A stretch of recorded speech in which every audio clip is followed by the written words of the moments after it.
Gun Barrel City Council Chambers, located at 1716 West Main Street, Gun Barrel City, Texas, 75156, on Tuesday, June 11th, 2019 at 5 p.m. Meeting will come to order. Please rise for the invocation from Father Damiano. Lord, we gather here as a board this evening to do the business of Gun Barrel City in an effort to help its citizens and its businesses. We additionally ask that you guide our thoughts and our actions for the full benefit of the city. I also ask that you watch over our first responders, both those in our local fire and police, as well as those in the military serving in other places. Amen. Amen. Amen. Pledge of Allegiance.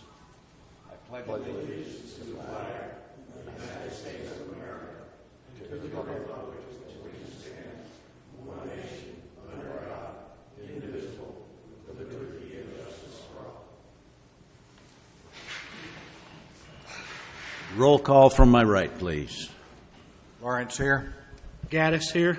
Damiano here. Taylor here. Kyle here. Osborne here. We have a quorum.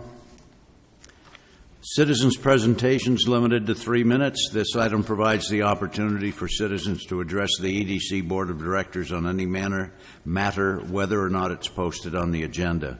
However, in accordance with the Texas Open Meetings Act, Section 551.041, the EDC Board of Directors cannot discuss, deliberate, or take action on matters not listed on the agenda. At this time, the Board will receive citizen comments and, if necessary, may refer the matter to EDC staff for research, or resolution, or referral to the EDC Board on a future agenda. Do we have any citizens' presentations? None. Continuing on. Item number 1, discuss and or take action to recommend that City Council approve the EDC meeting minutes of May 14, 2019.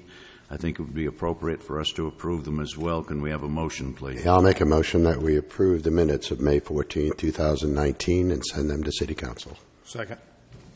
Any discussion? Voting from my right. Lawrence, yes. Gaddis, yes. Damiano, yes. Taylor, yes. Kyle, yes. Osborne, yes. Item number 2, discuss and take action to recommend that City Council approve the May 2019 GBC EDC month-end financial report. Again, I think it would be appropriate to move that we approve before recommending sending them. Yeah, I'll make a motion that we approve and send to City Council the May 2019 month-end financials. Second. Discussion. That would be me. On the asset side, which is on the reverse side of the cover, please note that our Techstar balance is $604,864. That $600,000 was added on the first day of May, so we got a full month of benefit from that. We reduced the Prosperity sales tax revenue account by $300,000 and the Southside money market account by $300,000 to get that $6,000 to go in there. Otherwise, on the asset side, the only change of significance was the skate park is now gone. It was actually transferred to the city by vote in 2017, but our CPAs didn't pick it up off the auditor's year-end adjustments. That's now been done. Tried to get them to pay us something for it. They wouldn't do it, so it's contribution on our part. The effect of that is just to reduce our net equity. On the liability side, we continue to have this account payable issue of $78,395. That's not real. It was absolved somehow in the audit of 2017. The CPA has not been able to process the transaction to change that because she doesn't have the sub-accounts that the auditor does, and they're working together to try to get that done. Otherwise, nothing else significant there. On income and expense, the sales tax revenue for the month, and that's going back 2 months, that's actually March production, to us was $47,678. I didn't get a chance to compare that to last year, but I think that's a pretty good number. Question? No. Okay. Interest on checking and savings, note that it's $1,720. That's about $600 more than it has been in the past on a monthly basis. The reason for that is that Techstar account is paying us 2.4% this month, as opposed to the local banks that were paying us 1% on that. So if that continues at that rate, we will have an interest income increase of about $7,000 for the year, assuming we don't spend it all, which would be kind of hard to spend $1.4 million by the end of the year. Dropping down to our projects, you see the facade improvements. We have funded $19,635. I think that's 4 facade improvements. There's a $50,000 matching improvement grant that went out to W House. That's really a project from last year. To note something interesting here, we have spent on business retention $5,150, sponsorships $500, legal fees $10,370, CPE conferences and meetings $5,281. That's about $25,000 that's been spent to generate $19,000. I think we've got maybe 3 more facade grants coming that have been approved and just aren't funded yet. But we are spending a lot of money on things that are not working or generating any new production for us, and we can look at that further when we take a look at the budget for next year. Any questions on the May report? Good job. Do we have a motion? Yes. I make a motion that we approve the, hold it. Second. Yeah. Voting from my right. Lawrence, yes. Gaddis, yes. Damiano, yes. Taylor, yes. Kyle, yes. Osborne, yes. Item number 3, we have a thank you from the Quilters Guild. Hello, Quilters Guild. Thank you for coming. Hello, EDC Board. Thank you for having us. You're welcome. We came to say thank you. Our attendance this year was record. We actually had sunshine, and the tornadoes waited until June, and we're ever so grateful. But we had an exceptional quilt show. I hope some of you were able to attend. The EDC holds a special place in our hearts because we wouldn't be having them without you.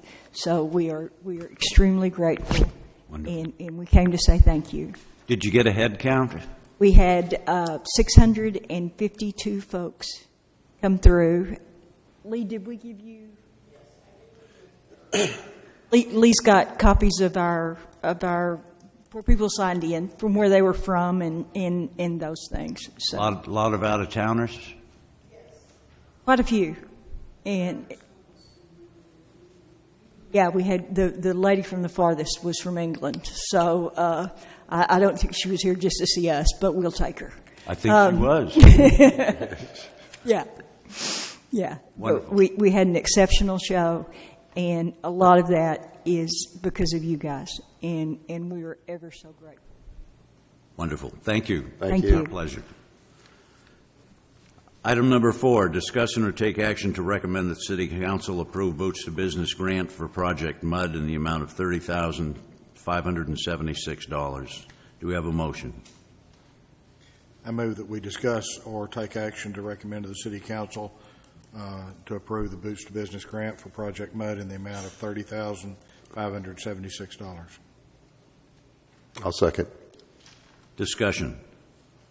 Is there anybody here presenting from the project? No. Lee? No.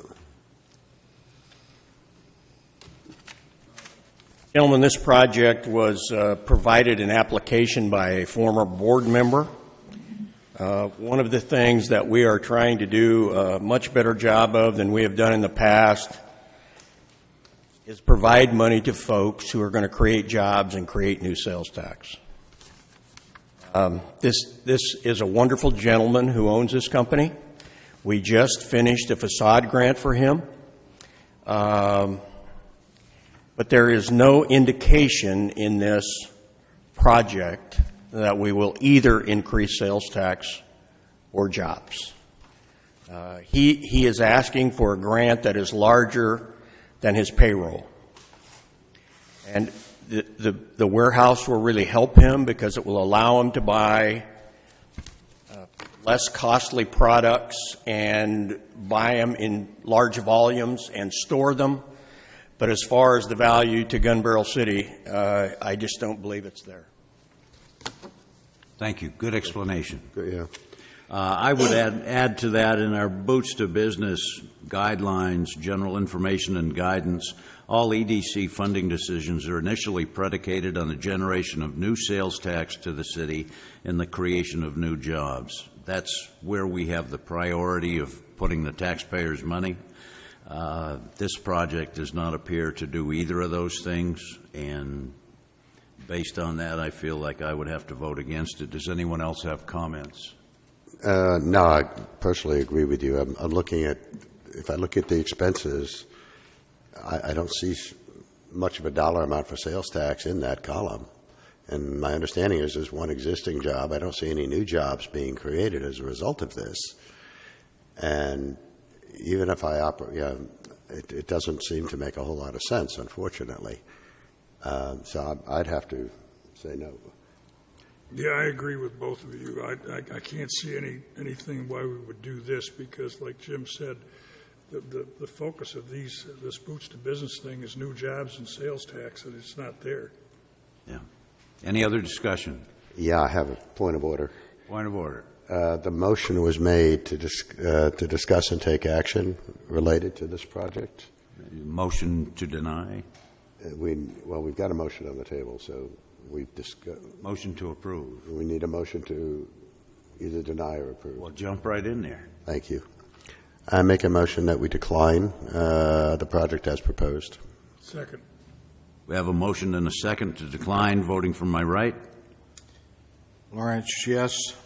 Gaddis, yes. Damiano, yes. Taylor, yes. Kyle, yes. Osborne, yes. Motion is declined. Item number 5, discuss proposal to temporarily convert a section of EDC property into a disc golf course. If you will allow me to make an introduction, Please. Paul Henderson is going to talk about disc golf. We occasionally get people who stop in our office that don't necessarily wait until 5 o'clock to begin to drink adult beverages. And all of a sudden, we got a guy popping in our office talking about something that I had never heard about in my life and showed me that it's a huge, big deal. So we have 53 acres of property that is just north of the park that we have reviewed to look at a possible disc golf course. And so with that, I'll give you Mr. Paul Henderson. Lee, can I stop you 1 second? Absolutely. Okay. The 53 acres, is that where the bike path is? Is that where the bike path is? Yes. Yes, the bike path is on that 53 acres. Just clarifying. Okay, thank you.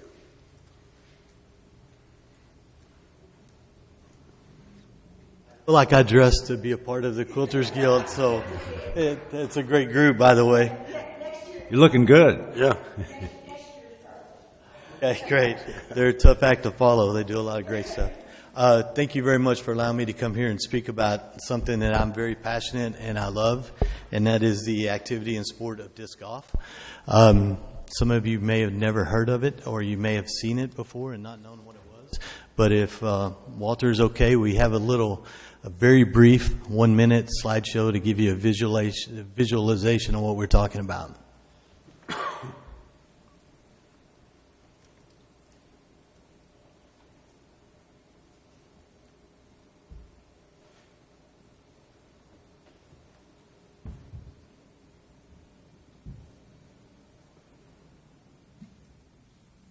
This would be buffering time.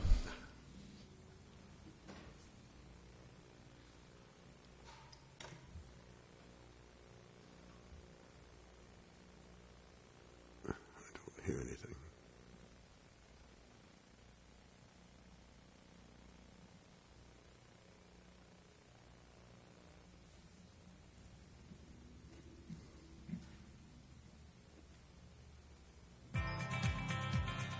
For me, fits into my busy lifestyle. For me, it's my passion.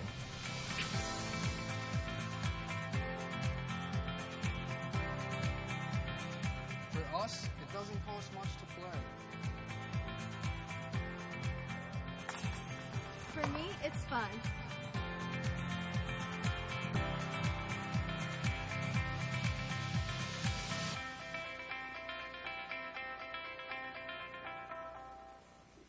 That last gentleman was our first $1 million signee in disc golf. He just signed the first $1 million contract. So the sport has grown quite a bit since I started playing in 1988 at Trinity Valley Community College in Athens.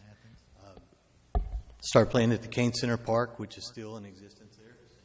Same layout, same baskets.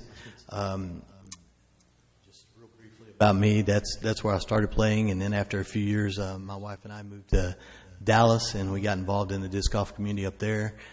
Believe it or not, I was actually a professional disc golf player, and my career earnings were about $2,600, and my expenses were about $5,600. So you can understand I didn't get to quit my day job and continue with that. But nonetheless, it's something I've enjoyed, and I've loved playing my whole adult life, and I still get a chance to do it quite often. My wife and I feel like I'm cutting out here. So my wife and I bought property down here in 2007. We built in 2010, and we moved down here permanently in 2015. So we feel like, we're blessed to be a part of this community, and now that we're going to live and stay here, we want to do something that is near and dear to my heart, which is work to put in a disc golf course here in the community. The self-benefit is I don't have to drive 35 miles to Canton or to Athens or to Palestine or to Corsicana or to Tyler or to Ennis, any of those towns that have disc golf courses. I would get to come here. But and while it would be a benefit to the convenience stores and Dairy Queens and restaurants when we have events and all the things, hotels when we do tournaments, the real benefit is the part that it allows our citizens and our community to have an inexpensive activity that's an exercise that gets you outdoors, that builds community, it builds fellowship. There's a number of churches that have installed courses in the state of Texas. We're rapidly approaching 430 courses in the state now, and I'd say the majority of those recently have been churches that have put those in. I did bring a couple of discs to actually show you what I'm talking about. One would be what you would call a putter, and one would be called a driver. And there's a lot of similarities between disc golf and ball golf. So I'm a member of Cedar Creek Country Club, and my ball golf friends laugh at me a little bit about the sport of disc golf. But we don't have carts and we don't have cart girls, but we get a lot more exercise than you do at a ball golf course. The sport is very similar. We have 18 holes. Instead of hitting a round ball into a cup, we're throwing a disc into a basket, which you saw right there. In 1992, I was part of a group that put a course in at Audubon Park in Garland, which is still in existence. I think it'll be a very similar case where it's an opportunity to use land, which really no other sport wants, right? And we want the creeks, we want ravines, we want brush, we want ponds, we want overgrown areas and ravines, and that's perfect for a disc golf course, but not so good for a soccer field or anything else. But we had property like that available at Audubon Park in Garland, and we were able to put a course there really with a grassroots organization, which funded the money ourselves. So we're very used to that. And if there was one group that I would want to do fundraising with, it would be the disc golf community. I felt like I had to tell 30 people not to come tonight because I thought it'd be a little crazy if they all showed up. But nonetheless, it's a very passionate group. They're currently in the PDGA, which is a Professional Disc Golf Association. There's, I think they're up to the 140,000 members. If you were to see video footage from the Piney Woods Open in Tyler, they had about 320 players play this year, and they'll have the same this year. Last year, they'll have the same this year as well. So, you've heard me talk about it, but I feel like y'all may have some questions that would be better than me talking. So, I'll give these to you first, but then I'll be willing to answer any questions that you would have. Are there chances to host tournaments? That would bring people here from out of town? Yes, sir. So there's a couple options there. There will be regular monthly events where people that are local, and they'll even do it weekly, right? There'll be tournaments that people come in and we get together and play, and there may or may not be a little cash involved in it, but those are what we call minis, and those are mini tournaments. Then you have a whole pro tour which is available to us. So in any weekend in North Texas, you may have 3 or 4 events that are occurring, and the people that we would be buying the baskets from, they're a company called Dynamic Disc out of Carrollton. They run the Piney Woods Open, which is in Tyler, and that would be a group that we've already talked to about hosting a major tournament here. Now the caveat is when we put our baskets in here, we're going to put the state-of-the-art professional baskets they're a little more pricey than what you could go buy somewhere, but we feel like if we're going to do it, let's do it right, and that'll be a draw to have the newest and latest baskets that there are out there. A lot of people, unfortunately, won't play a course like Athens, which the baskets are 30 years old. There's been a lot of improvements made over the years. The other advent would be that we would have a tournament that would bring in people from out of town, and that company would put it on for us, and there's a lot of benefit that they get because they sell, obviously they'll have the RV set up out here with disc, and they do a big thing with it, and they make it part of their tour. So they have points along the way, similar to what you'd see with a FedEx Cup or something like that. So yes, we will have tournaments throughout the year. Are there requirements from the federal or state association as to the construction of the course and its characteristics? There's very few. There's none, no restrictions that would affect us in the property that we've looked at the park.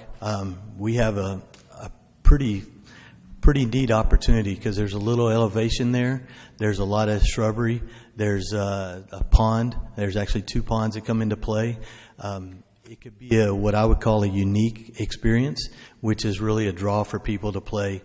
At any time during the week, you could go to any course in Garland and you would see 50 people out there. Yeah. And I would expect that we'd have the same here in a relatively short period of time. I think our executive director is doing his best to reduce the hog population in that area. Have you seen evidence of their presence? Seen a lot of tracks and a lot of hay that's flat. We would eradicate the hog problem. Really? No doubt about it. They don't like humans, and we don't like them. You say that with a very nasty look in your eye. We'll put that first on our Disc Golf Club agenda. I would love to see this. I think it'd be great. I do too. A quick question for you, if I might. If you're asking to use the land out there, correct? Yes, sir. Okay. So what happens next if you get permission to use the land? How long will it take you to get open? So our part would start then, right? We're going to need to raise approximately $7,000 for the baskets and some sort of T signs. So as with most opportunities I've been involved with, that would need to be self-funded. And we're perfectly okay with that. And we understand that once anything's put into a city land or city park, that it becomes the ownership of the cities. So we're totally cool with that as well. I never think you're as close as you think you are, and you're probably not as far away as you think you are. We have a lot of people that are wanting to be involved in this. Our goal would be by the end of the year to have some sort of course fit in, at least the baskets, and then we'd start working on the improvements, which would be concrete tee pads that you can play even when it's wet. You would have good what we call T signs, which would give some sort of indicator on each hole how far it is. Disastrous areas you don't want to go in. And also we'd like to put up a community board which we could put on there a map of the course and also how you would look up the local club on Facebook to find out when the local events are. Where's your funding coming from? Where's your funding coming from? It would be privately funded, and we're open to any and all donations that y'all would like to provide there. Good answer. Is this seasonal? Or is it year-round? It is year-round. We're blessed in Texas that there's very few months out of the year when we don't play. I personally don't play when it's below 39 degrees, and I cannot stand the cold. So, but there are people that play in Athens. There's people from up north that live there now that play. It doesn't matter how cold or windy it gets. Good.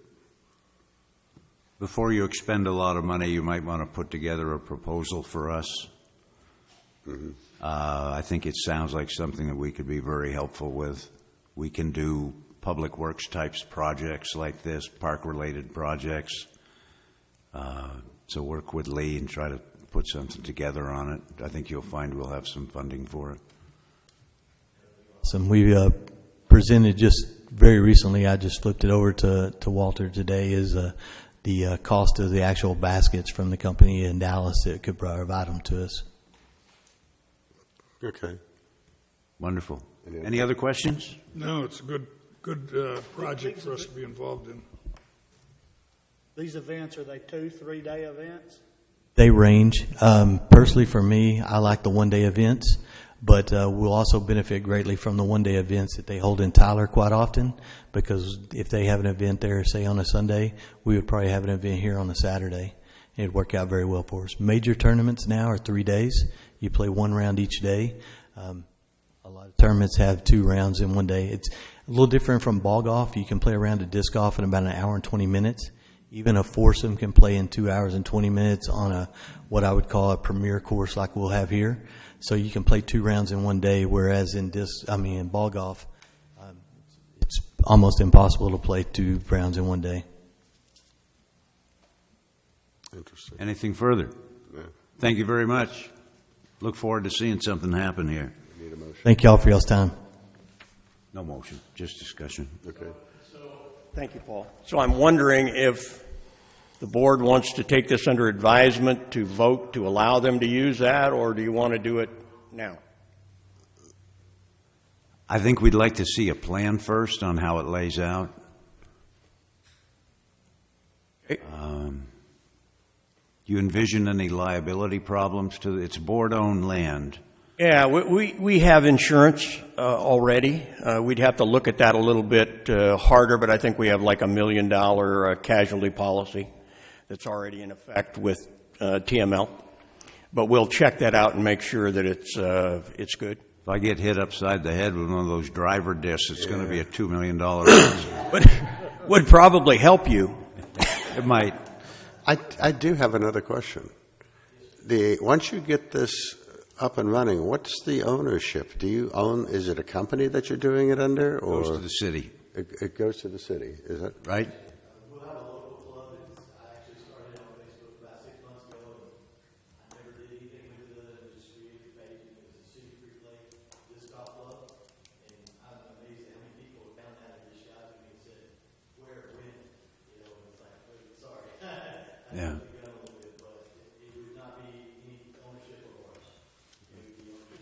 And I think we could probably lease it to your association for $1 a year, and you could have the pleasure of maintaining it.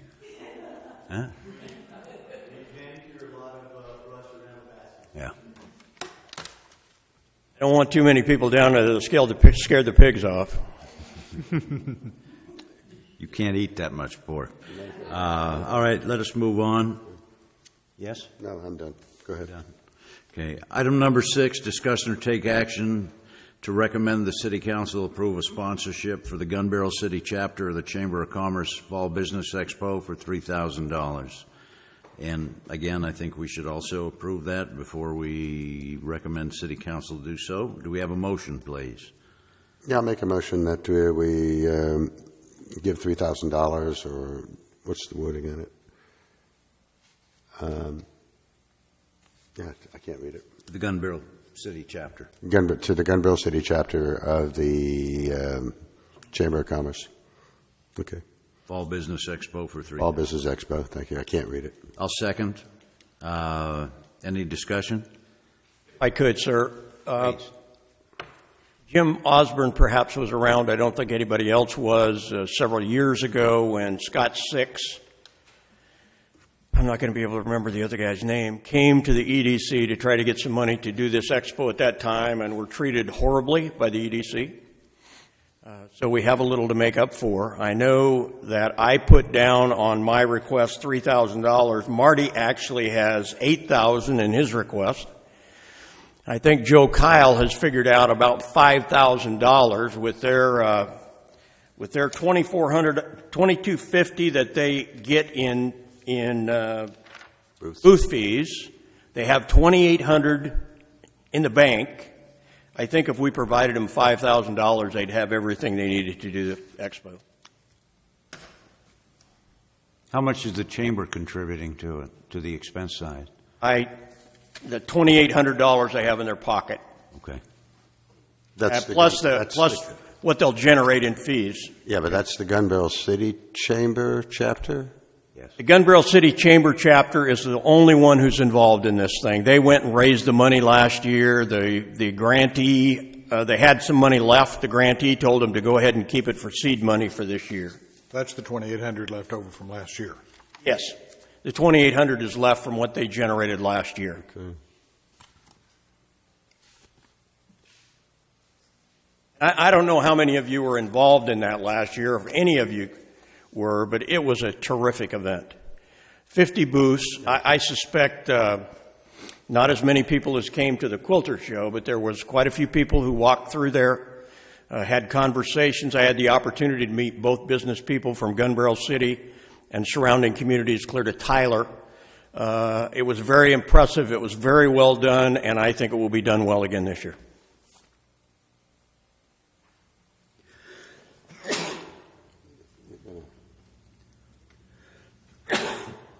Any other discussion? No, I think we ought to make a motion.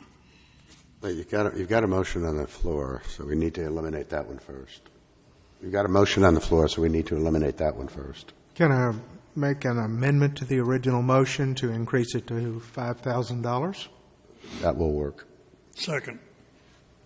We have a motion and a second. Voting from my right, please. Lawrence, yes. Gaddis, yes. Damiano, yes. Taylor, yes. Kyle, yes. Osborne, yes. Motion passes. Item number 7, discuss and or take action to recommend that City Council approve the EDC partnering with the City of Gun Barrel City to purchase Granicus Peak Agenda software for $1,650 annually. We have a motion, please. I move that we discuss and or take action to recommend that the City Council approve the EDC partnering with the City of Gun Barrel to purchase Granicus Peak Agenda software for $1,650 annually. And a second? Second. What is this? Walter. Hello. So City Secretary Janet Dillard was doing some research and stumbled upon this software, discussed it with the mayor, several other people at the city, and they were intrigued with it, showed a little bit to me. Basically, this will help streamline the process of getting ready for the meeting. You know, it can help you generate your minutes. I believe it can help you generate your agenda. It can help you post it to your website. There are a few other related functions, but the basic idea is that it makes that easier and faster, which would then free me up for other things. And this is the expense. It would be half and half between us and the city, $1,650 annually apiece. That's what we've been talking about. That's what it takes us, $3,300 a year. That'd be our half. What's a comparable program? Does this program have any competitors that do the same thing for different monies?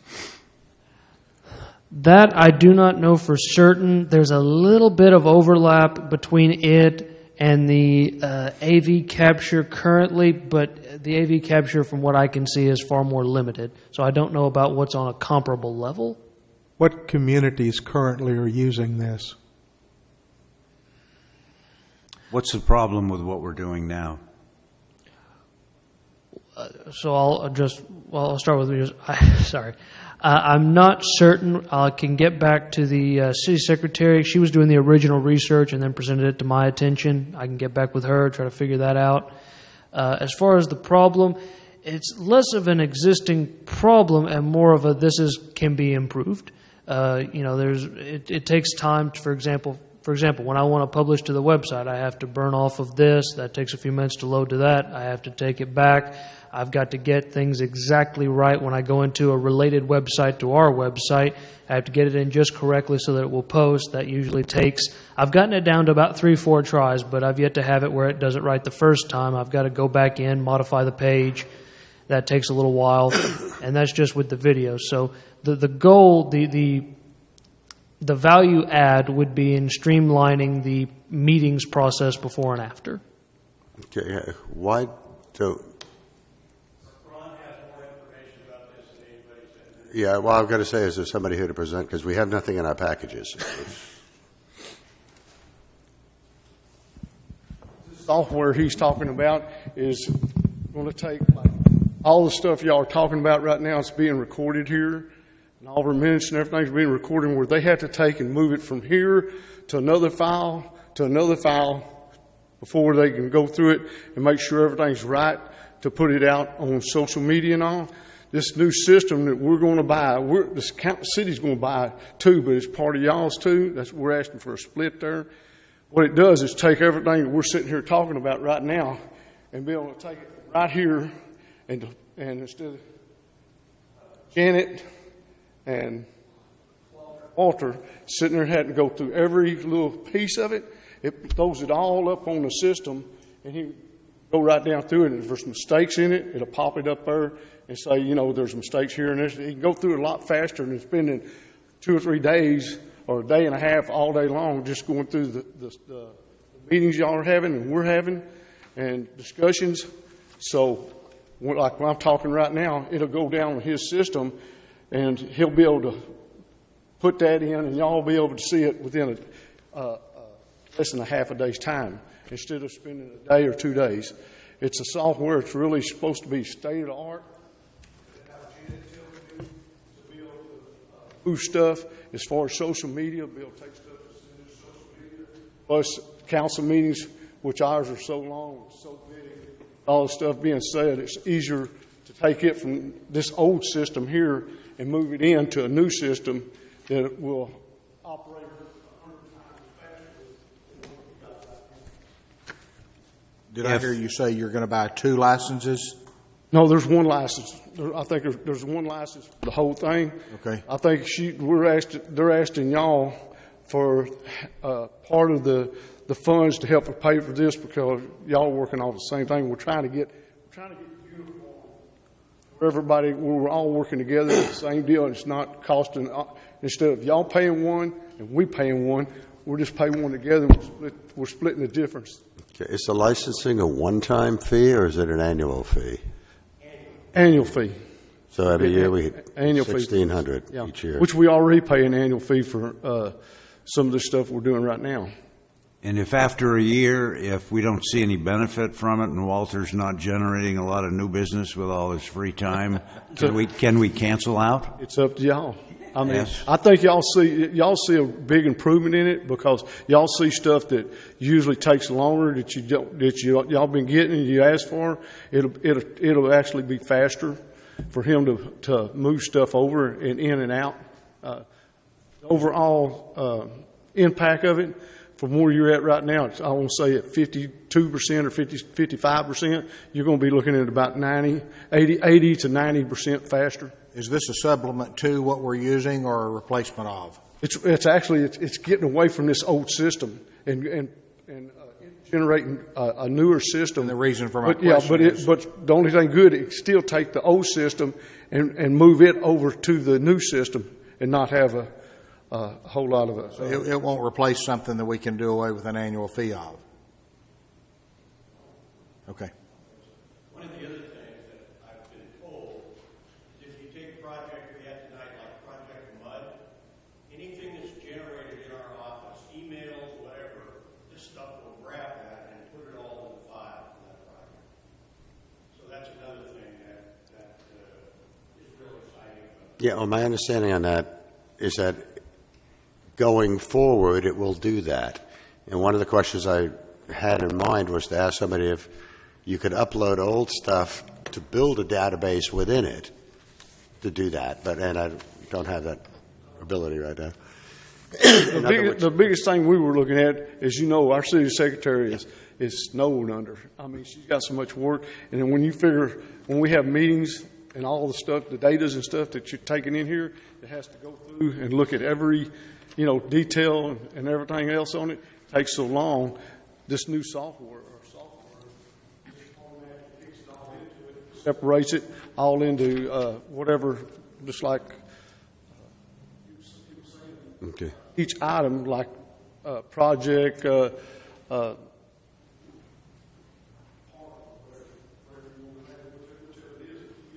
emails and so on and so off on it. It's going to kick it into that. Whenever you go to pull up park, it's going to give you the emails and different things. So, Walter, is this thing tied into our email system? It does not directly relate, though I believe it could be set up so that if we wanted it to, it could, and you can correct me if I'm mistaken, but I believe it could send out to our emails if we wanted it to, but it doesn't necessarily do that, if that makes sense. Well, what I'm hearing is it captures emails or email communications related to a specific project, and that's why I'm asking. I believe that's something that can be set up. It wasn't what I was looking into with it. I wouldn't be shocked. It's very powerful, but it wasn't what I was looking into it for. I cannot comment in depth on that. Anything further? Voting to approve. Do you want to recognize him or not? I'm sorry, yes. Councilman Ayala.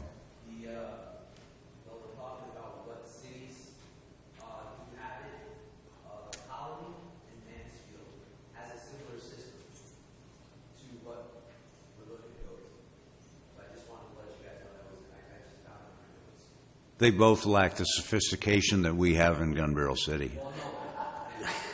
Yeah. They are actually the system that we're looking to go to. Those two particular cities have that new system to what we want. Okay. So they want to research a little bit more, and it's a colony advancement. Thank you. Thank you. Voting from my right. What are we voting on? We're voting on this $1,650 piece of software. To do what, though? Sorry. To split, to enter into an agreement with Gun Barrel City to share this thing. Okay. Before we vote, You want a new motion? No, I don't really want a new motion. I don't know what the board feels. I don't know enough about it. I don't either. I mean, Does that make any sense? yeah, Pardon? I think we ought to have more information. I'd love a demo. I mean, Walter isn't giving me enough information, and the questions, just because two cities have it, this is a commitment forever, unless we opt out of it. It's $1,600 a year or whatever they go up to. But for that kind of money, I think we ought to get some more information on this. Well, it's for a year, and then we can Then we fall can out. get out of it. Yeah. Well, then what do we do with our system? We're not deleting the old system, is that correct? We do not have a system. The city has a system. We don't have any system. Explain that again, please. The system's right there. That we're on right now. What I believe he's trying to say is at the moment, when we do meetings like this, I'm basically piggybacking off city software. Not that. Okay. Yeah. That.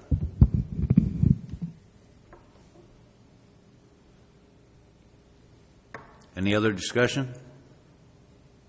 Voting to approve from my right, please. Lawrence, yes. Gaddis, yes. Damiano, no. Taylor, yes. Kyle's going to abstain. Osborne, no. It's 3 no's. We have a split vote, 3-3. We table the motion. Item number 8, discuss and or take action to recommend that City Council approve the EDC budget amendment for 2019 fiscal year. Do we have a motion, please? I move that we discuss and/or take action to recommend the City Council approve the EDC budget amendment for 2019 fiscal year. Second. Mr. Peterson, what do we have here on the amendment? We have $25,000 to Slap and Good Barbecue. We have $20,000 for Big Chief. That's it? That's it.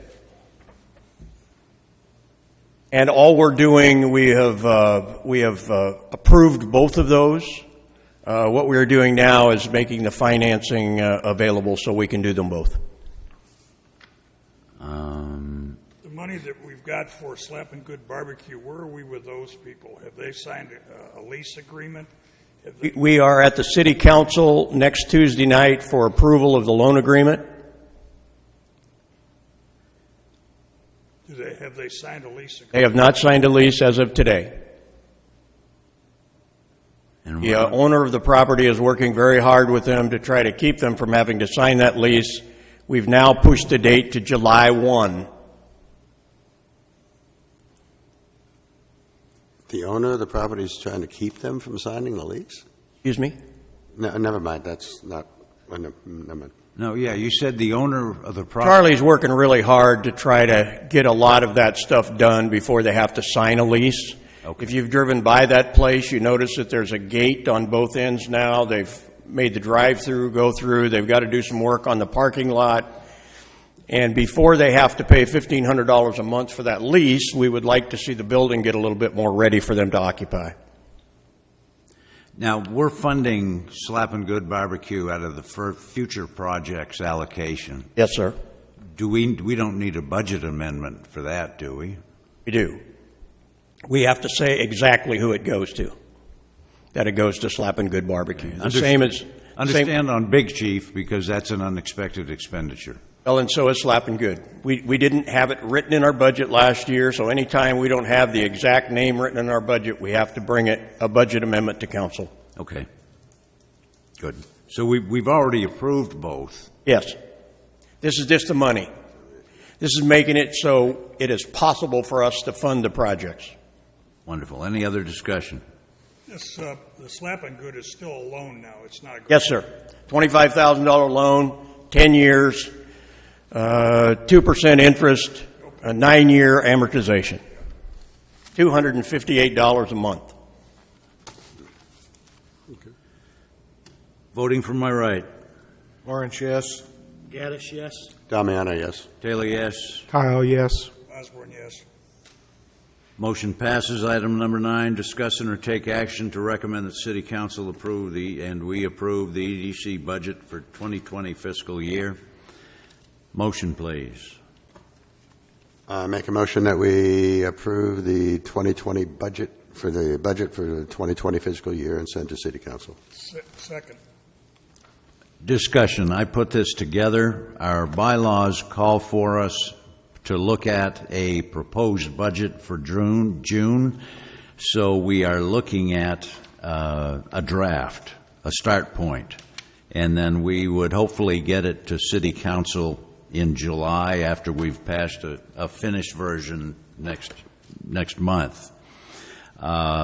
Note that I have got account numbers and sub-account numbers on here.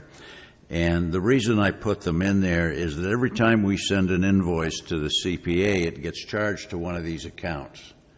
And if it gets charged to the wrong account, then we got to go in and make a change. It messes up the budget, the monthly financials, the whole bit. So if Walter can get real familiar with these account numbers and keep this handy and ask when something comes in for payment, where does it go? We can give the CPA the numbers or the account numbers and put it on the invoice, and that way we get recorded properly and save a little work. Starting from the top this is cash inflows and cash outflows. It is not income and expense net profit. It is cash inflows and outflows. I'll tell you the reason for that in just a second here. We have sales tax revenue projected at $500,000. Our budget for 2019 was $465,000. We probably finished last year, I think, at about $485,000. And it ought to kick up a bit for next year to around $500,000. Our loan interest, this is actual taken from the amortization tables, will be $9,473. Other interest income, $19,200. To get there, I assumed $600,000 at Techstar instead of using the current 2.4%. I said rate's probably going to fall a little bit. I used 2.2% plus the money that we have in the other banks that is interest-bearing, and plug that in. And then loan principal payments are not income, but they are cash inflows to us, and that totals $55,778. So our total new funds available to us next year would be $584,451. Now, going to the cash outflows, public notices, we had 500 last year allocated. We're already at 842, so I made it 1,000. Big Chief Landing, we have a $60,000 loan payment. That is made up of interest expense. That will be $11,273 and principal $48,727. And then I've got another contingent item in here, Big Chief Landing other expense, $25,000. We spend about $5,000 on mowing and other minor maintenance type issues. We had a $20,000 unexpected expense this year for the erosion, so that's got a little bit of a fluff in it. On projects, Boots to Business, I allocated $100,000. We had $200,000 on the budget last year. We've done nothing. Haven't done a thing there. We're going to get one. Got one coming, hopefully probably by the end of this fiscal year. I think so. I think Golden Check will be here before the end of the year. So if, one walked in the door this year, I can't see putting a higher allocation there. Heritage Cove, excuse me. Heritage Cove, we've been carrying $50,000 a year in case we want to do something there. Has not come up in the past, but maybe we get a brilliant idea at some point in the future. Facade improvements continue to be $100,000 as they have prior years.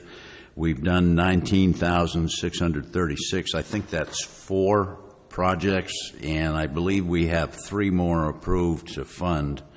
So that will take that expense up to something in the range of $32,000 to $35,000 so far. For the first 7 months, though, we're at $19,000, and those are really the only new projects that have come in this year, other than Slappin' Good.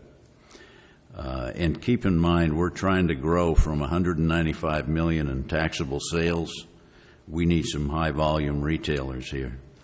Our hometown cinema sales tax program ends this fiscal year.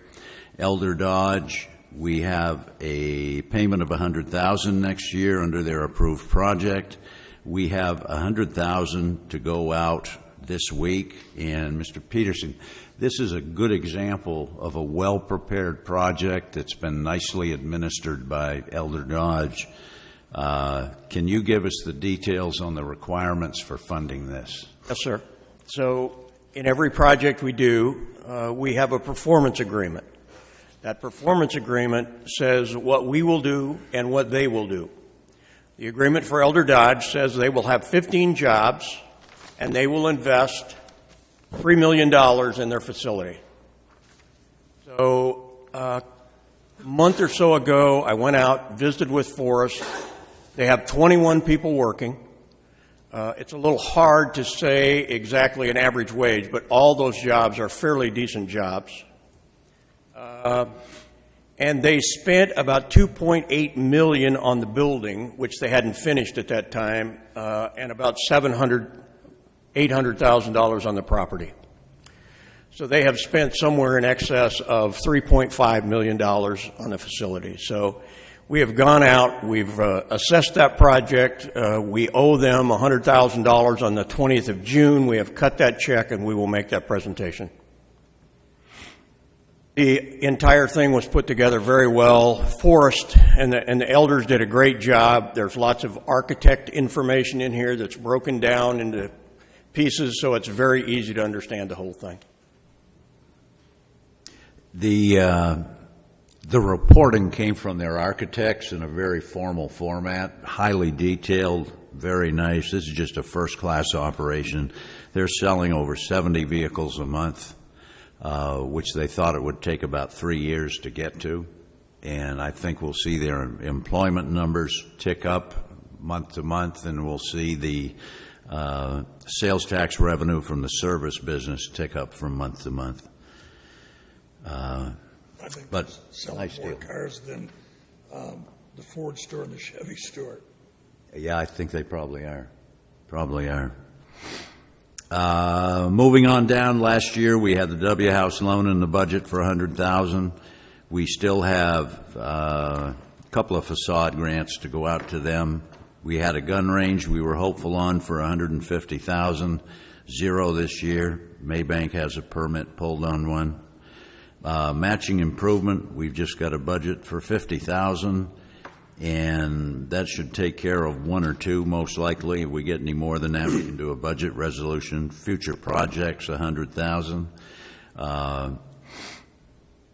One project I've got someone working on is, it seems like every time we have somebody from out of town that comes here and goes to a restaurant, they note the quality of service as being other than admirable. So I suggested to this one individual in town that she put together a training academy for service people, and that we, given a good proposal, we might be able to provide some funding to help cover the cost of that. The idea may be for Gun Barrel City residents, we pay their $100 enrollment fee for a 12-hour course. Somebody outside from Gun Barrel pays their own, just to help her with cash flow. But I could see us spending about $50,000 a year. That would come under job training, which is something that we can provide funding for. And I mean, go to McDonald's and go through the drive-through and say, "No receipt, please," and I'll guarantee you 80% of the time they're going to hand you a receipt. It starts with listening and knowing how to talk to people and that kind of thing. So our projected total project costs are $500,000. We had $853,500 on the budget. So far this year, we've done $169,000. $150,000 of that was actually generated last year but funded this year. So we are horribly, horribly slow in getting new business attracted here. Any comment, discussion on that part before we go on? I like your training idea to support that. I think it's needed. Yeah. Absolutely. What about finding some business? New retail sales. Uh-oh. Who's that? Mr. Peterson, I have one if you'll build me a building. how much is your building going to cost? Current estimate is 1.8. We don't have 1.8. $750,000 from the Texas Capital Fund to put in as equity at a 0 interest rate for 20 years. We would be required to fund the rest of that through a loan, which the rent would actually pay the loan off over time. The big risk is, as you know, we only get 5 years. On the lease, you mean? We get a 5-year lease with a 5-year option, and if the market's not here at the end of the first 5, they'll be gone. Now, I'm not saying that's going to happen because I think the market here is tremendous for this company. And so do they, by the way. Walter, do you remember the sales tax number? Somewhere around $75,000 a year? Should be about 3 to 4 million in sales. True? 3 to 4.5 million, yes. And how much of that gets taken from other existing retailers? I think it is so much different from the regular business, I think it will be almost all new. Okay. They want a triple net lease? What they want is to pay $160,000 or less for their occupation cost, which they call rent, taxes, insurance, and maintenance. Net of those. They're not going to pay any of those. They do not pay any. Well, they pay them, but it has to come out of the 160. And we have figured if it comes out of the 160, that leaves us with 130 left to pay rent. So they will pay the taxes, but they cannot exceed 160 in their payments to us. They will provide $160,000 or less occupation cost for the building, which includes the taxes, the insurance, the maintenance, and rent. So we are going to own and manage the building? For a while. My hope would be that once we get the loan paid down, we could sell the building and let somebody else own it and manage it. Who amongst us has experience in managing retail property? Have a little building management, but not a great deal. Our hope was, Mr. Taylor, that with it being a new building, it wouldn't take a lot of management for the first And there will be a guarantee for the first year for anything that doesn't work. So the next 4 years, we're hoping that there's not a lot of maintenance cost. Hope. Hoping. Hope is essential. Who have you talked to locally that might do this building rather than having us own it? The only problem with that is the rent will not pay an investor to own the building. It simply will not generate enough income that they are offering to pay in order to amortize the loan and pay them a profit. But the biggest reason is the 5 years. And nobody I know will accept 5 years. Is the possibility of renovation and expansion of an existing building? I think we've pretty well gone through all of that. I don't see anywhere we can possibly do that. And I know Jim especially went out and looked at a specific building trying to get. I had one. He has 8,000 square feet now, was willing to add 8,000, and we thought we could get the tenant to come in line with terms that would be acceptable, but they want 64 parking spaces. He could only get 43. Okay. And they are that fussy on sticking to the requirements. I actually have found a building that is exactly what we need in Conroe, Texas. So being able to get a building estimate now will be much easier than it was in the past when we're trying to guess what we're doing. We have a building, we can go down and take all the measurements and know exactly what we're going to have. Okay. What else are we working on? What else are we working on, Walter? Chick-fil-A, Aldi, Albertsons, Long John Silver's, Kroger's. Help me, Walter. You're not helping me. You're just sitting there. I'm sorry I don't have a list in front of me, sir. Yeah. Colt. No one has ever said anything like this company we're talking about to go into this building. They have been to Gun Barrel City 3 times. When I discussed with him coming to Gun Barrel, he said, if there was a building, we'd be there right now. They believe the market's here. They believe it's an excellent place for them. The danger we run is if there becomes a building available in some other community. I hope Maybank is watching this.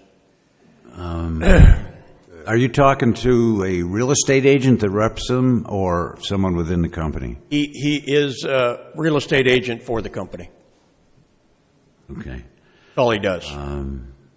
I've got another one that looks just like them that'll be here within a week, and they'll build their own building. That could save us a lot of hassle. We mow their grass. Don't even have to mow their grass. Okay, moving on. Personnel costs were at $156,000, which is right about where we are on this year. We're a little higher this year because we had so much temp staff until we found Walter, our saving grace. Amen. Amen. Professional services, pretty much the same as last year. That's the only one I have a question in is professional consultants. Yeah, we had 15,000 last year, and I don't think we've spent anything. We didn't do anything last year, but there is a lot of going on with the city of Gun Barrel about planning. They have, I think, signed a contract with Texas A&M to do a strategic plan. I'm not sure what the plan will look like when it comes out, but I am wondering if we need to take that plan and make it a little more specific directly for the EDC. And if we do that, it will cost us a little more than $5,000. Doesn't mean we can't move money around if we need to do that, but I think that may be something that we want to look at next year. So we can see what they come up with and then determine whether it's worth it. Yes, sir. Okay. Our audit fee and CPA fee stay the same. Legal fees, $15,000. We're probably going to just come in under that this year. So that's professional services. On organization and marketing, we've got $71,500 in there. There's a carry forward. 501, the statute says that we cannot exceed 10% of our projected sales tax revenue, which would be $50,000 in marketing and organization costs. President? Yeah. There is an Attorney General's opinion of the Hutto Hippo that whatever money you have left in your marketing account can be rolled to the next year and added to the 10%. So that's how we got to 76 last year, is we took the 46,000 plus what we had not spent in 2017-18 and rolled it into 76,000. I think 71,000 will be adequate for next year. What I want you all to think about is we do not have a piece of written information that is not over 5 years old. Yeah. We need a media kit. We need some brochures to talk about Gun Barrel. We need some. We do have one that's quite good that we had Ben Hassel upgrade for us. That is a good one to hand people when they come in. That talks about the restaurants and the hotels and some of those kinds of things. And I'd like to see a drone-fed video clip on the website too, when Walmart parking lot is full and Lowe's is full and the whole bit. But consider too, we've only spent $5,300 in 7 months here. I think we'll definitely spend more money in the coming fiscal year. Well, we might even do more before the end of this year. Yeah, we're going to spend $12.5 for our website. And I think there's been some misdirection for our marketing money. And the reason I say that is we have provided money for the Quilting Guild that was not taken out of our marketing account that should have been. We provided money for the library, I think. Gary, did that check show up over there? I have not checked with them yet. Haven't either. We did that. We also did $5,100 for the library, and those should have all come out of our marketing fund, and they have not done that this year. Okay. Going forward on the balance of the expenses that are left, there was no allocation given to the sub-accounts, and I'm trying to plug something in here. Just it's all based on what we've done so far this year. The software purchase and upgrade is going to cover items that Walter already has us tied into. The big number there, office supplies, $6,000. Printer, toner, costs a fortune. We have already spent $3,500 in 7 months, and I think most of that is probably toner, Walter. I would suspect as much as well. That's pretty expensive. Yeah. Copy. Then dues and subscriptions, $3,000. We're at $1,200 so far. Professional development, we've got a total of $12,500 allocated. We've spent $2,500 so far this year, with more coming. Hopefully, we come out of that with a professional. I understand you're going to be going to the which thing is it you're going to? Me? Yeah. No. No? That got changed. He's going. Okay. Facilities, our rents stay the same at $9,000 unless City Council gets aggressive with us. Repairs, maintenance, basic $12,100 on that total account, and then utilities. Our total cash outflows for the year would be $797,000. $500,000 of that is projects. $297,000 of that is basically overhead, the pleasure of keeping the office open. Nothing happens. Hopefully the expenses help generate something, but this year we haven't seen that. Going forward, something needs to happen, or it would be extremely difficult in my mind to justify spending $297,000 for very little. Any other discussion on the 2020 budget? Objective here, I think, would be for you to give it some thought between now and the next meeting, and then we'll bring it in for a final approval. Okay. Moving on. Nothing to be voted on there. Item 10, discuss and or take action to add 2 more check signers for the EDC board. Let's discuss and then have a motion to take action. I think we have 3 signers now. Just Mr. Damiano and I? I thought Missy Butler was also. No. No?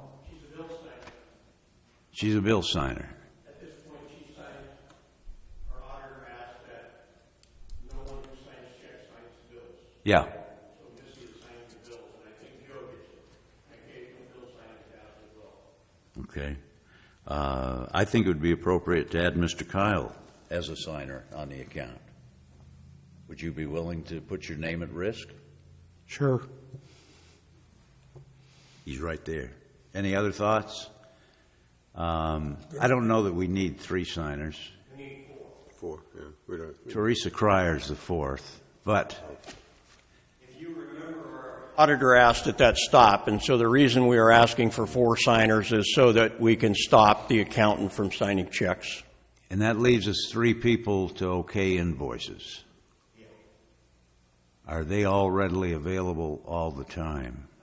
Missy has been pretty good. She's had a grandson in San Antonio, the reason she's not here this evening.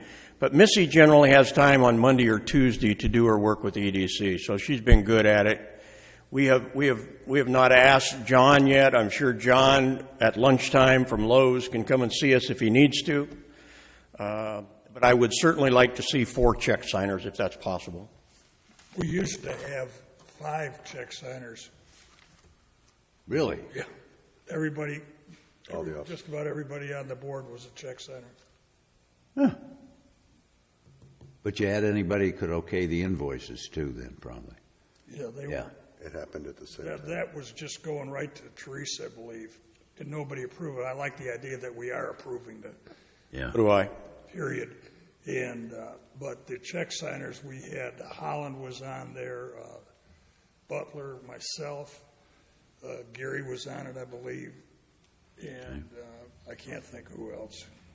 Well, then I make a motion that we add Mr. Kyle and Mr. Gaddis as check signers for the Gun Barrel City EDC. I'll second. Any further discussion? Voting from my right. Lawrence, yes. Gaddis, yes. Damiano, yes. Taylor, yes. Kyle, yes. Osborne, yes. It shall be done. Item number 11, discuss or take action to increase EDC interest rate for future loans. Let's discuss and then see if we can generate a motion. It has been recommended that maybe we take a look at our interest because interest rates are climbing now. I don't have any idea what you want to do, but I've had several comments that 2% interest is a pretty decent rate, which I think is probably our challenge with most of the people we work with, is to try to keep those interest rates low. But it has been mentioned, and there is not any reason that we could not provide a different rate for a different project. Are you suggesting that we raise the rate or not? I'm not going to suggest anything. I'm just going to say other interest rates are climbing fairly rapidly. I don't know if anybody knows where they are at 8 now. If you went to the bank, regular Joe like me, Probably 7 to 8. 7 to 8. So, depending on term. Yeah, so rates have gone up. Whether or not ours should go up, I don't know. Or whether we should say, if we have a financially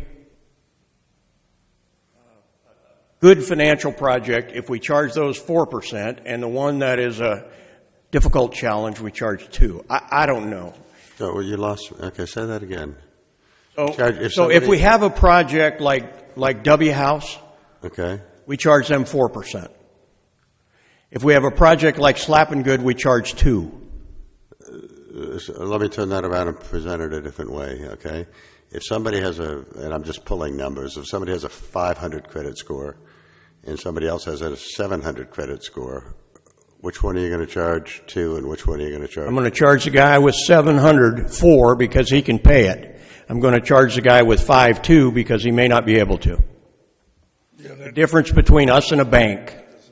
So you're punishing the guy that is showing good credit skills, but enabling the guy that's weak. It's not a punishment to get money for half of what you would pay at a bank. And I've had several comments about strong projects don't need to come to us, they need to go to a bank, and I don't think that's the case. I think we're in place to try and help. But I just think an interest discussion probably needs to be had. I don't have any recommendations at all. You know, I think the loans that we make for the most part are going to be deals that are not bankable. We are going to have some that are good. I mean, W House, excellent. More than happy to extend a nice rate for that. I think 2% is ridiculously low. Anything that we do, if we doubled it to 4, we're still well below what bank financing they can get. I do hear inquiries from people, particularly existing businesses that want to do something to the property that we might do an improvement grant or loan for, and their first question is, do you have any low-interest loans? Well, and the word low becomes a movable phrase depending on what the market's doing. It is indeed, and Is this- 4 is a lot less than a bank, but 2 is ridiculously low. Has this board considered a prime plus, where you have a floating rate? I think floating rate loans, particularly for 10 years, they should be, but they impart a risk to a very vulnerable borrower for the most part if his interest expense is going to go up. And our cost of money does not go up when rates go up. That's typically the reason for floating rate loans, is to insulate against the cost of money rising. Ours doesn't. And I know you go to most of the banks, you're not going to get a 10-year fixed rate loan. They're going to be floating. And probably 5 years is going to be floating with a balloon after 3 or something. Jim, I don't see why we have a guarantee on everybody that we give a loan to at 2%. I mean, I'd be for the. I believe that the guy with a 700 FICO score ought to get a better rate than the guy with a 500, because he can't borrow money anywhere. You know, I mean, we're a D scale loan person, and so I think we ought to look at each deal and decide, rather than telling them, yeah, your money will be, once it's approved, it'll be 2%. But I'd be for taking a look at the project that we're going to be doing with these people, look at what their longevity, you know, would be in the business. Is it going to sustain? And because they can't do it anywhere else. I mean, yeah. I mean, they can't go to the bank. They don't have enough money in their credit card to do it. So, Well, that low interest is going to be more like an incentive anyway. They're going to bring in a lot of sales tax. We give them a lower interest rate. I agree. We look at absolutely. it I mean, separate. You know, I expect that the good people we ought to extend and go after. You know, I'd like to have 5 more W houses here that have got a vision to clean up 1,000 square, running feet in the city, and have events and so forth. You know, they're already booked up for all of October for their restaurant, and it didn't even open yet. So, you know, my first thought when the subject came up was you give the benefit to somebody that's going to be a big sales tax generator or employment generator. Absolutely. And that's who you give the incentive to. But I mean, that's been the focus of this group, is looking at the mud deal. One employee didn't say he's going to have 2 or 3, so there's no enchantment there to date that. I mean, you know, I wouldn't. It didn't make any sense to me. All right. Well, let's all give this some thought and come back at it again the next meeting. What item? Item 12? Yeah, item 11. Okay. Do you want a motion to table it? Please. I make a motion that we table item 11 until the next meeting. Second. Voting from my right. Lawrence, yes. Gaddis, yes. Damiano, yes. Taylor, yes. Kyle, yes. Osborne, yes. Okay, item is tabled. Please give that some thought, and let's pour ideas together through Lee or Walter and see what we can come up with. Item 12, we have a sales tax graph. I understand this is generated by the mayor. Yes, sir. One of the things we continue to talk about around here are events. This is a very, very interesting graph. If you look at the red line, that's accommodations and food services. The most surprising thing about that line is during the time that we have 20,000 people in Gun Barrel City who don't live here, that graph does not move at all. On the other hand, Mr. Taylor continues to talk about sales tax. You can see retail sales tax runs up and down a lot depending on people that are here. Mm-hmm. So it was a very interesting thing to see that even with the great influx of folks into Gun Barrel City, the accommodation and food services does not generate a tremendous amount of sales tax. Are we discussing this? Yeah. Okay, Lee, just an observation on this, though. That's accommodation and food when you say we have 20,000 people here. Yes, sir. Don't live here, okay? Yes, sir. I honestly believe that a lot of people, of that 20,000, most of them are weekenders. Yeah, I would agree with that. That bring their own stuff for the most Right. part and so forth. Right, And when you get down to arguing whether events have anything to do with this, right. this chart doesn't support that or defeat that. Pick out July Fest, where they had some 8,000 people in town, and there's not a blip in that at all. I don't know where the people from July Fest came from. I don't know if they're weekenders coming in for the event, city folks, or people I think they come from everywhere. coming in for the night. You know, it's a 1 day, well, 2 days. I'm saying I don't think we have enough events in this town to really get a picture as to what events do for us or don't do for us. That would be my argument, or thought. Well, now wait a minute. The events, if you take a look at the quilters, since they're here, correct me if I'm wrong, but when you all were at in Athens, you had about 350 people. Okay, so you've doubled it coming over here. So that's the event part of the thing. And as you said before, your list of your people were from a lot of different cities. You had people traveling a long distance and blah blah blah. So the events are, because you're now becoming a destination, and that's what we need here. We need this place to be a destination to where people are going to come. The golf thing is great. Never heard of this in my life, but it's a great destination thing to have the people come, participate. And, I've never heard of this, but it's a great idea. It's a great idea. And we need more of those type of things. They're not expensive to do and to get them to come here and see what we're all about. I mean, we got a lot of things that we can show people once they get here. Everybody doesn't want to live on the lake. I mean, a lot of them do, but some of them don't. It's not important to them. But so anyway, that's my 2 cents. Yeah. What's striking to me is there's basically no increase in population here.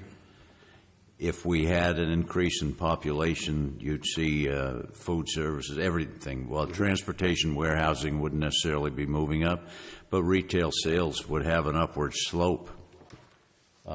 We don't have population growth. We're dead. I'm going to ask a question out of ignorance on my part. How do we differentiate retail sales, i.e. Walmart, from Walmart Foods? It shows up one and the same, I believe. Well, it's not food services. Restaurants. To me, food services are restaurants. We're talking about grabbing a hamburger, but I watch people come in on the weekend and go into the grocery stores and come out with groceries, and then they go to their boats and their houses. And no sales tax on groceries. So no sales tax on groceries. That's right. So what you're seeing is accommodations which are our 20 or 30 Airbnb rentals around the lake, and hotels here, and then all of the restaurants in Gun Barrel City that are providing food. Okay. When Lowe's opened up in 2004, their expectations for here was to do $25 million. Last year they did $48 million. So it far exceeded their thing. Walmart did $105 million last year. They sell the most per square foot of any store in Texas. They have they're the largest seller of Dr. Pepper in the world. In the world. That many people are here from Waco? Yeah. We have on the retail trade side, we do have a tire store coming, which will generate new sales. That's going to capture some sales that are going outside the community. What is extremely difficult right now is trying to get other retailers. For instance, a company called Coresight Research tracks retail openings and closings. Dress Barn closing 650 stores. Topshop's closing 11. Party City closing 45 stores. Pier 1 Imports closing 45. Fred's Pharmacy closing 263 stores. CVS is closing 46 out of 9,600 total. Completely repurposing their stores as well. They're going to be a health center now rather than a drugstore. They're going to add yoga studios in them, chair yoga. There you go. Gap is closing 230 stores. Victoria's Secret's 53. Bath and Body Works closing 24, but they're opening 46. Abercrombie and Fitch closing 40, 29 last year. They did open 22 in 2018, though. Charlotte Russe closing 500 stores. Payless Shoes, 2,500 stores gone. Gymboree, 800 stores gone. Family Dollar closing 390. Ours is not one of those. It's going to be a renovation. Chico's closing 60 to 80 stores. J.C. Penney's got about another 18. I don't know how many they got left after that. But the retail brick and mortar business is very, very difficult right now, and it's online sales that are killing it. But we need to do everything we can in that direction to attract. Every one of those stores generates sales tax. Groceries don't. And they're going Online sales, they expect by 2023 to be 14.8% of all sales. Several studies have been conducted lately to prove that stores that have both an online presence and a bricks and mortar presence are having better sales than a company that has either one or the other. As you notice with Amazon buying Whole Foods and also starting a completely new grocery chain. So they're getting involved in the bricks and mortar as well. Do we have a motion to adjourn? I make a motion that we adjourn. Second. We are adjourned. Okay.